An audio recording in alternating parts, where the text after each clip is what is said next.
मार्गशीर्ष महात्म्य। जय श्री कृष्ण, राधे राधे। हिंदू धर्म में मार्गशीर्ष यानी अगहन मास का अत्यंत महत्व है। शास्त्रों में इस महीने को भगवान श्री कृष्ण का विशेष प्रिय महीना बताया गया है। श्रीमद्भागवत गीता में स्वयं श्री कृष्ण ने मार्गशीर्ष मास की विशेषता को बताया है।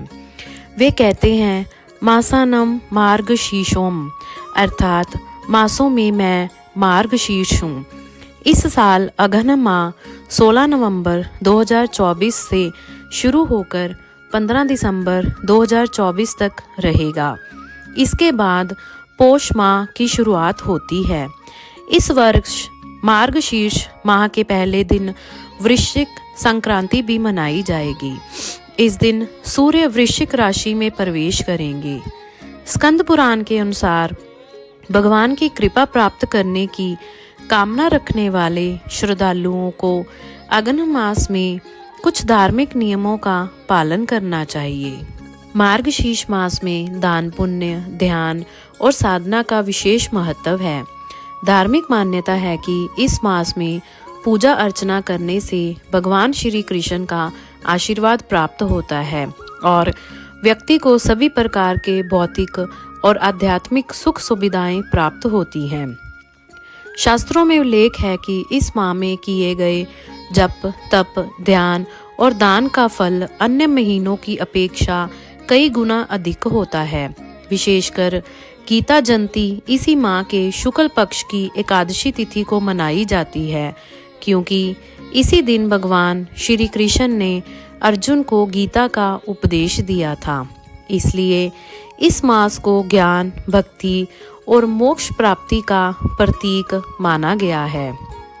आइए अब श्रवण करते हैं मार्गशीर्ष मास कथा महात्म्य अध्याय पहला। मार्गशीर्ष मास में पवित्र स्नान का फल। श्री गणेश जी को नमन। ओम श्री गणेशाय नमः। यहाँ से मार्गशीर्ष मास की महानता का वर्णन आरंभ होता है। सूत जी ने कहा, मैं उन माधव कृष्ण को नमस्कार करता हूँ जो देवकी के पुत्र हैं, समस्त लोगों के सुख का कारण है तथा संसारिक सुख और मोक्ष के प्रदाता हैं तथा जो अपने भक्तों से प्रेम करते हैं। श्वेत दीप में सुख पूर्वक बैठे हुए देवादिदेव भगवान राम के पति भगवान विष्णु को प्रणाम करके चतुर्मुख भगवान ब्रह्मा ने उनसे इस प्रकार पूछा। ब्रह्मा ने कहा, हे ऋषिकेश, हे जगत के रचयिता, हे देवों के स्वामी, जिनकी महिमा सुनना पुण्यप्रद है, हे सर्वज्ञ प्रभु, मुझसे जो पूछा जा रहा है उसे बताइए। आपने पहले कहा था कि मैं मासों में मार्गशीर्ष हूँ। मैं उस मास का महात्म्य संक्षेप में जानना चाहता हूँ। उस मास का स्वामी कौन है, क्या दान किया जाए, पवित्र स्नान कैसे किया जाए, उसकी विधि क्या है, उस अवसर पर मनुष्य को क्या करना चाहिए, हे राम, क्या खाना चाहिए, क्या बोलना चाहिए, पूजा, ध्यान, मंत्र आदि कौन कौन से कर्म करने चाहिए। हे अच्युत, मुझसे ये सब कहिए। श्री भगवान ने कहा, हे ब्रह्मा, आपने बहुत अच्छा प्रश्न पूछा है। हे ब्रह्मा, समस्त लोकों के कल्याण करता, मार्गशीर्ष का पवित्र अनुष्ठान संपन्न होने पर इष्टापूर्ण आदि सभी अनुष्ठान संपन्न माने जा सकते हैं। यज्ञ, सार्वजनिक उपयोगिता के कार्य जैसे विश्राम गृह बनवाना, कुएं और तालाब खुदवाना। हे पुत्र, मार्गशीर्ष में यदि कोई भी पवित्र अनुष्ठान संपन्न किया जाए तो वह पुण्य प्राप्त होता है, जो सभी तीर्थों में स्नान करने और सभी यज्ञों को करने से प्राप्त होता है। हे पुत्र, मार्गशीर्ष महात्म्य सुनने से वह लाभ प्राप्त होता है जो मनुष्य तुला पुरुष आदि के दान से प्राप्त करता है। मैं कभी भी यज्ञ, वेदों के अध्ययन, दान आदि से, संपूर्ण तीर्थों में स्नान करने से, त्याग से या योगाभ्यास से मनुष्य द्वारा जीता नहीं गया हूँ। मार्गशीर्ष मास में स्नान, दान, पूजा, ध्यान, मौन व्रत, जप आदि से मैं अन्य मासों में भी उतना आसानी से नहीं जीता जा सकता जितना कि मार्गशीर्ष मास में। इस प्रकार एक रहस्य प्रकट हुआ है।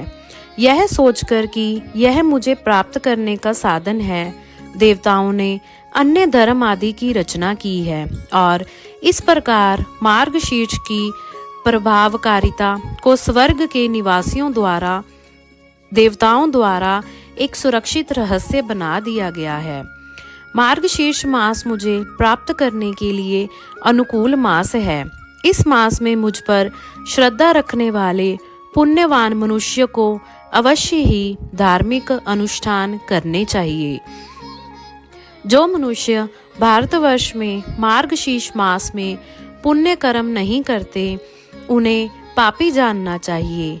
हे वे कलयुग से मोहित हो गए हैं। हे प्रिय, माघ मास में जब सूर्य मकर राशि में रहता है, तब मनुष्य को वह लाभ मिलता है जो 8 महीनों में मिलता है। वैशाख माघ में माघ मास का 100 गुना पुण्य प्राप्त होता है। सूर्य तुला राशि में होने पर उससे 1000 गुना पुण्य प्राप्त होता है। जब सूर्य वृश्चिक राशि में होता है तो उससे 1 करोड़ गुना पुण्य प्राप्त होता है। इसलिए मार्गशीर्ष सभी से श्रेष्ठ है। इसलिए मुझे यह हमेशा प्रिय है। यदि कोई मनुष्य प्रातःकाल उठकर विधि पूर्वक पवित्र स्नान करता है तो हे मेरे पुत्र, मैं उस पर प्रसन्न होती हूँ और उसे अपना शरीर भी दे देती हूँ। इस संबंध में वे निम्नलिखित कथा कहते हैं। हे पुत्र, इसे सुनो। नंद नामक ग्वाला एक महान आत्मा था जो पृथ्वी पर बहुत प्रसिद्ध हुआ। उसके गोकुल नामक नगर में हजारों गोप कन्याएं रहती थी। हे निष्पाप, उनका मन मेरे पूर्व स्वरूप में आसक्त हो गया था। मैंने उन्हें मार्गशीर्ष मास में पवित्र स्नान करने का सुझाव दिया। तत्पश्चात उन्होंने प्रातःकाल विधि पूर्वक पवित्र स्नान किया, पूजा की गई, चावल का सेवन किया गया और उन्होंने प्रणाम किया। जब यह प्रक्रिया अपनाई हो गई तो मैं प्रसन्न हो गया। निश्चय ही मैंने प्रसन्न होकर उन्हें वरदान दिया था। मैंने ही उन्हें अपना स्वरूप प्रदान किया था। अतः मार्गशीर्ष मास में मनुष्य को विधि पूर्वक अनुष्ठान करना चाहिए। बोलिए श्री विष्णु भगवान की जय। जय श्री कृष्ण। राधे राधे। तो इस